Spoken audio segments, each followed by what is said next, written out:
Good morning, medics. I am here at the Georgia EMS Association Providers Conference with Tom Kamplain. We're back again.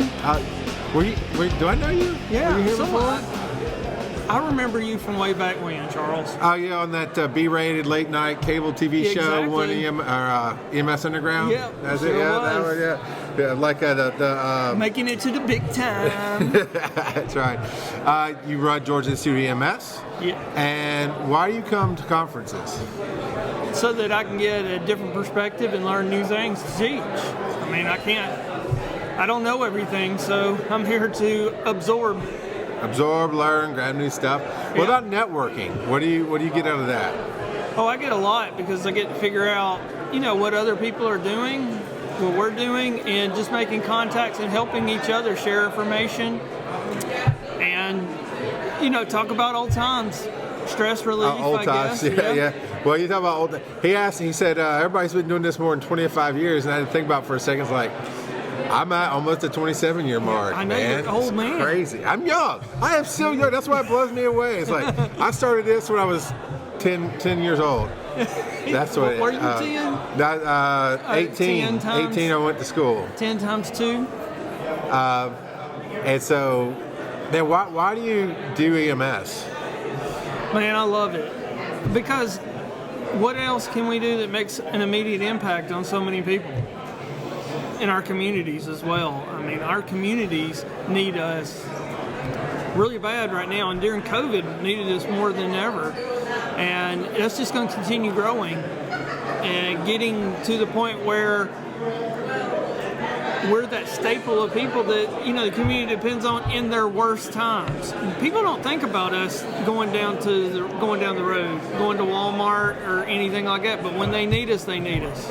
This is true, and as we saw in the last session, the community does care. That's something I struggled with when I was in the field, is just feeling like nobody cared. Everybody recognized the police, Right. Everybody recognized fire, and me being on the ambulance only, they always put me in with fire. Who are you again? Like, aren't you a fire? I'm an ambulance driver. I'm an ambulance driver, Okay. so I drive people into the So you hospital. drive the ambulance. Which is funny. I used to take offense at that when I was young. Now I'm like, in all reality, I teach. We're basically medical Uber to a point. We do skills, You got but an app? get them.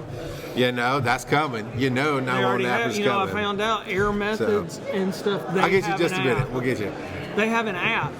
Yeah. Dispatch centers go on the app and they hit the app and then they send them a helicopter. And I'm like, wow, we're going to be that way for an ambulance really soon. That is almost the way to go.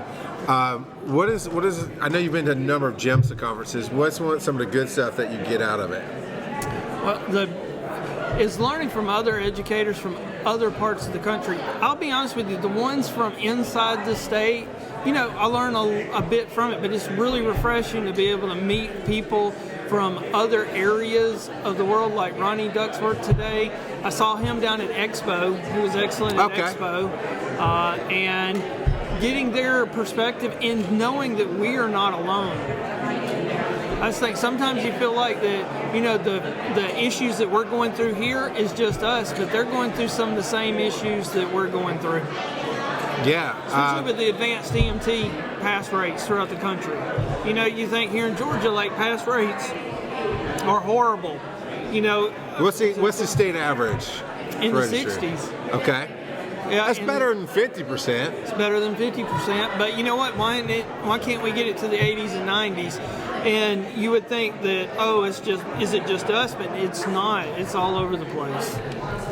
And they have been getting, honestly, I've been coming for the last couple of years, and the keynotes are honestly, I hate to say it because they're always good, but they seem to be getting better and better. Dr. Right. Rock at the leadership conference was amazing. Rob being the keynote here, he was amazing. We're going to sit down with him shortly and do some recording. But they're getting good keynote speakers. So what is something that you think the GEMSA conferences could improve on? More speakers, more sessions. I know, Okay. like right now we've got, you either got the educator session or the provider session, but even having maybe more specialized tracks like for the providers, because I'm here mainly, I would like to get more provider hours. I have a lot of educator hours, but more like when it comes to the providers, maybe more specialized, like you have pediatric track or a cardiac track or a trauma track or something like that. So would that be, because they have some breakouts, so even my friend Douglas was saying, oh, the breakouts are tomorrow. I'm like, no, man, this is the main session, then you got 2 choices for the rest of the day. Right. But to me, it's a very short conference. Right. I would like to see another day put on it. I mean, I'm sure everybody has to take away from work, but if you're talking about extra tracks, you're talking about doing 4 choices in one session? Yeah, but the problem with that, it may be, is that do they have enough people coming? And I understand that. I think they do a good job as it is. But I'm just saying it would be nice, because I would like to get more maybe this year focus more on cardiac, because because there's a lot of new cardiac changes, a lot of new meds, ACLS changes, emphasis on CPR. There's different types of CPR now. You got the neuroprotective CPR, the no-go CPR, and stuff like he talked about.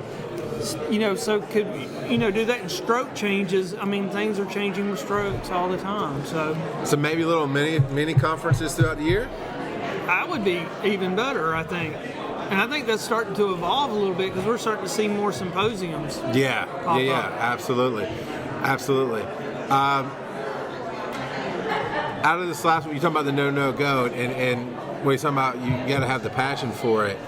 What is something you've been doing this for 28 years, somewhere in there? What's kept you going the whole time?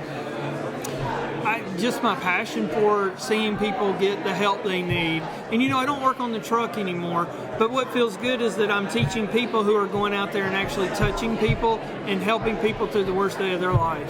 Because there's no sinking or dark place to be whenever you're sitting there and it is the worst time. And the helpers that come to help are the ones that can bring light upon that situation and help that family get through the toughest time in their life. Yeah. And right now where we sit recording, we're looking at a pretty large economic recession coming at the end of 2022 going into 2023. How do you think that's going to affect our field, both in education and in providership? Well, I think we're going to continue seeing a hemorrhage of people out of the field. We're not seeing the numbers come in, but I think we're going to see the demand of services come up, and I think what we're going to see is an increase in pay, which is going to hopefully, over the next few years, help start infusing people back into it. Okay. All right. Well, Tom, I appreciate your time today. Yeah, man. We have these 2 different tumblers that we'll give to people who are one of each one. So, awesome. You want the EMS Fire or just the EMS one? There you go. I can give you a new one out of the box if you wish. All right. But tell everybody where they can find more about you.